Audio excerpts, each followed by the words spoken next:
Assalamualaikum warahmatullahi wabarakatuh. Om Swastiastu, salam budaya, salam kebajikan. Perkenalkan, saya Haris Fahrudin Zainul Hidayat, mahasiswa dari program studi D4 Teknik Telekomunikasi semester 6 dengan IPK 3,4 dengan skala 4,0 dari kampus Politeknik Elektronika Negeri Surabaya. Selama studi, saya pernah menjalani program magang di ERF Indonesia Cabang Yogyakarta. Saya sebagai teknisi telekomunikasi belajar banyak hal tentang bagaimana telekomunikasi penerbangan itu meliputi kalibrasi sistem navigasi dan konfigurasi jaringan komunikasi penerbangan. Kemudian motivasi saya untuk mengikuti program internship di Star Telkom adalah yang pertama, saya ingin berkontribusi dalam transformasi digital bersama Telkom. Saya juga ingin mewujudkan potensi diri sebagai future digital talent. Saya juga ingin belajar langsung di lingkungan korporasi terkemuka bersama para profesional. Dan yang terakhir, saya juga ingin menjadi bagian dari komunitas talenta unggul nasional. Komitmen saya untuk mengikuti program internship di Star Telkom adalah saya akan totalitas dalam mengikuti seluruh proses pembelajaran, menjunjung tinggi profesionalisme dan semangat kolaboratif, menerapkan ilmu menjadi aksi dan solusi nyata, dan yang terakhir, saya akan melanjutkan peran sebagai agen transformasi digital bahkan setelah program ini selesai. Kesibukan saya saat ini adalah saya sedang melanjutkan atau menyelesaikan profesi tugas akhir saya yang berjudul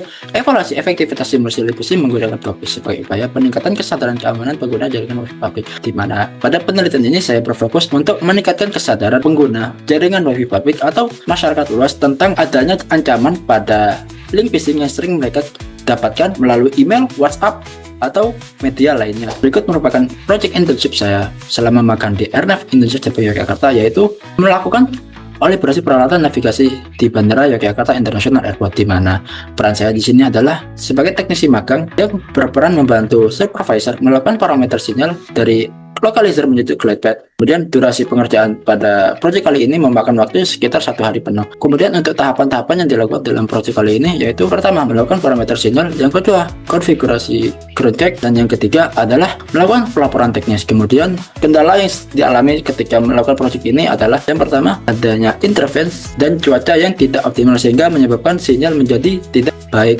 Kemudian solusi yang saya lakukan bersama tim adalah melakukan penjadwalan ulang untuk melakukan kalibrasi di sistem lokalizer dan glide path itu sendiri. Kemudian hasilnya sistem navigasi di glide path dan lokalizer berjalan dengan normal sesuai SOP yang berlaku. Perasaan saya ketika menjalani program atau project internship saya di ERF Indonesia Cabang Yogyakarta dengan berjudul kalibrasi peralatan navigasi di Bandara Yogyakarta International Airport ini sangat senang, bahagia, dan merupakan pengalaman yang unik sendiri bagi saya karena tidak semua orang dapat merasakan pengalaman yang saya rasakan. Karena untuk masuk ke dalam bandara itu sendiri perlu kartu akses karena di dalam sana tuh daerah terbatas. Baik, kemudian untuk proyek selanjutnya ketika saya magang di ERF Indonesia Cabang Yogyakarta yaitu dengan judul konfigurasi router mikrotik, di mana peran saya di sini adalah bertanggung jawab melakukan jaringan konfigurasi mikrotik itu sendiri. Untuk durasi ketika melakukan proyek konfigurasi router mikrotik ini sendiri, saya memakan waktu sekitar 1 hari penuh. Adapun tahapan-tahapan yang saya lakukan ketika melakukan proyek ini adalah yang pertama melakukan mapping interference, yang kedua konfigurasi, dan yang ketiga uji koneksi. Kemudian untuk kendala yang saya alami selama menjalankan proyek ini adalah portnya tidak aktif dan sehingga menyebabkan koneksi gagal. Kemudian solusi yang saya lakukan adalah melakukan perbaikan IP, NAT, atau firewall sehingga hasil yang didapatkan adalah jaringan berhasil berjalan dengan stabil tanpa adanya interference atau gangguan. Kemudian perasaan yang saya rasakan ketika berhasil melakukan konfigurasi router mikrotik di lingkungan industri secara nyata adalah bahagia, bangga, dan merupakan pengalaman yang unik bagi saya karena ini merupakan pengalaman pertama saya melakukan konfigurasi mikrotik di lingkungan industri secara nyata. Project selanjutnya yaitu saya melakukan project dari dosen yaitu dengan judul desain jaringan FTTH atau Fiber to the Home pada wilayah perumahan Sakinah Residen Probolinggo, Jawa Timur, di mana peran saya pada project kali ini yaitu sebagai perancang jaringan.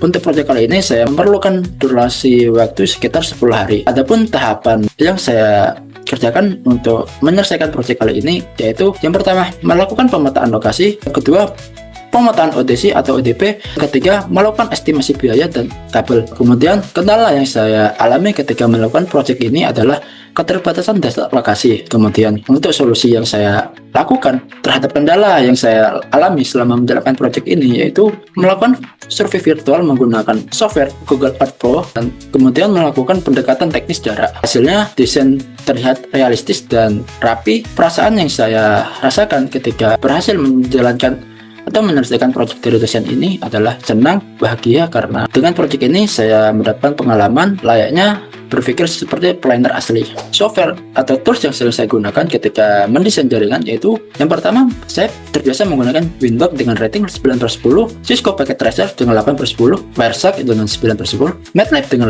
8/10, kemudian dengan OptiSystem 8/10, Multisim 8/10, dengan VirtualBox Machine 9/10. Kemudian untuk pengumpulan data atau penyajian datanya, saya terbiasa menggunakan Microsoft Word dengan rating 10/10, Microsoft Excel 8/10, dan PowerPoint dengan 10/10. Demikian presentasi saya untuk video resume kali ini. Kurang lebihnya mohon maaf. Wassalamualaikum warahmatullahi wabarakatuh.